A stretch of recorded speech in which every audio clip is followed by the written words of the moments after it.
તો ફાઇનલી મિત્રો Trisha on the રોક્સનું trailer આવી ગયું છે. હવે આ ફિલ્મને હિન્દી લેંગ્વેજમાં પણ રિલીઝ કરવાનો નિર્ણય કેમ લીધો ને એ ટ્રેલર જોઈને મને ખબર પડી. જો પહેલો પોઈન્ટ તો આપણે ટીઝર રિવ્યુમાં કીધો હતો કે શેતાન આવી, શેતાનમાં જાનકી બોડેલોનું કામ હિન્દી ઓડિયન્સે જોયું, એનો લાભ ક્યાંક ને ક્યાંક મેકર્સે ઉઠાવશે. એ પહેલું કારણ હતું. બીજું કારણ ટ્રેલર જોઈને મને ખબર પડી, કારણ કે આ પ્રકારની ફિલ્મ આવે ને એ ફક્ત ને ફક્ત ગુજરાતી લેંગ્વેજમાં તમે રિલીઝ કરો ને એટલે ફિલ્મ ડેફિનેટલી આમ ફ્લોપ જ જાય. કારણ કે ગુજરાતી ઓડિયન્સ કેવી છે ખબર છે? ગુજરાતી ઓડિયન્સ ફેમિલી ડ્રામા છે, ફૂલ ફેમિલીમાં ફિલ્મ જોવાવાળી ઓડિયન્સ છે. એટલે હા, યંગ જનરેશન જે છે ને એ લોકો ગુજરાતી ઓડિયન્સમાં જે યંગ જનરેશન છે ને એ લોકોને આ ફિલ્મ કદાચ એટ્રેક્ટ કરશે. પણ હવે એ તો આખું આમ લિમિટ થઈ ગઈ ને. એક તો આપણે ગુજરાતીમાં લિમિટેડ ઓડિયન્સ, એમાં પણ ખાલી યંગ જનરેશન તમે પકડો એટલે લિમિટેડમાં પણ લિમિટેડ. એટલે ફક્ત લિમિટેડ ઓડિયન્સ જ આ ફિલ્મને જો કદાચ જોવા જાય ને કલેક્શન કરીને આપે એ વસ્તુ ન બને. એટલે મેકર્સે નિર્ણય લીધો કે આ ફિલ્મને આપણે હિન્દી લેંગ્વેજમાં રિલીઝ કરીએ.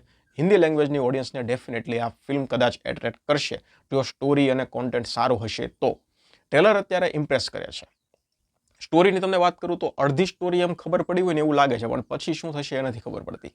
હીરો અને હિરોઈન પહેલી વાર જ મળે છે અને પહેલી વારમાં જ તમામ કાર્યક્રમ પૂરો થઈ જાય છે, પણ પછી હિરોઈનને જ નથી ખબર કે ભાઈ કાર્યક્રમ જેને સાથે પૂરો કરેલો એ ભાઈ કોણ હતા. એટલે એ ભાઈ પોતે બુટલેગર હતા. હવે બુટલેગરને શોધવામાં એ બેનને કેવા કેવા બુટલેગરોનો સામનો કરવો પડે છે, કેવા કેવા કોન્ટેક્ટ કરવા પડે છે, અને ફાઇનલી અંતે એ બુટલેગર મળી પણ જાય છે. મળ્યા પછી આગળ શું થશે એ આપણને ટ્રેલરમાં નથી ખબર પડી. એટલે અડધી સ્ટોરી ખબર છે, અડધી સ્ટોરી ફિલ્મ આવે પછી ખબર પડશે. ટ્રેલર કટ સારું થયું છે એવું કહી શકાય. આમ આપણને અડધી સ્ટોરી કહી દીધી છે કે ટ્વિસ્ટ આવે છે બંનેના જીવનમાં કે શું થાય છે એ કંઈ નથી કીધું. ટ્રેલર કટ સારું છે. મ્યુઝિક તો ઓલરેડી તમે જોયું કે સેનોરિટા ટાઈપનું સોંગ આવેલું છે, એ પણ ઇમ્પ્રેસ કરે છે. પછી પ્રોડક્શન ક્વોલિટીનો વાત જ નથી કરવાની આપણે. પ્રોડક્શન ક્વોલિટી એકદમ ટિપિકલ બોલિવૂડ ફિલ્મ લાગે છે. તમે હિન્દી ટ્રેલર જોશો તો તમને એમ જ લાગશે કે ભાઈ આ હિન્દી કોઈ ડિરેક્ટર છે, એને જ સ્ટોરી લખેલી છે અને એને જ ફિલ્મને ડિરેક્ટ કરેલી છે. એટલે ઓવરઓલ અત્યારે તો જામે છે. હવે ફિલ્મ આવવાની છે 21 જૂને. 21 જૂને ફિલ્મ આવે પછી ખબર પડે કે શું છે. અને રન ટાઈમ ફિલ્મનો 3 કલાકનો છે. 2 કલાક અને 52 મિનિટનો રન ટાઈમ બતાવેલો છે.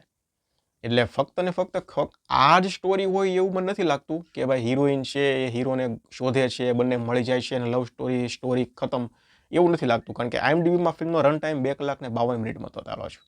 એટલે સ્ટોરીમાં કંઈક ને કંઈક નવું ટ્વિસ્ટ એન્ડ ટર્ન્સ તો કંઈક ને કંઈક નાખેલું તો હશે જ, જે ટ્રેલરમાં પણ નથી બતાવ્યું. એટલે ફિલ્મની રાહ તો ડેફિનેટલી છે જ. રિલીઝ થાય પછી વાત કરીશું. ધન્યવાદ.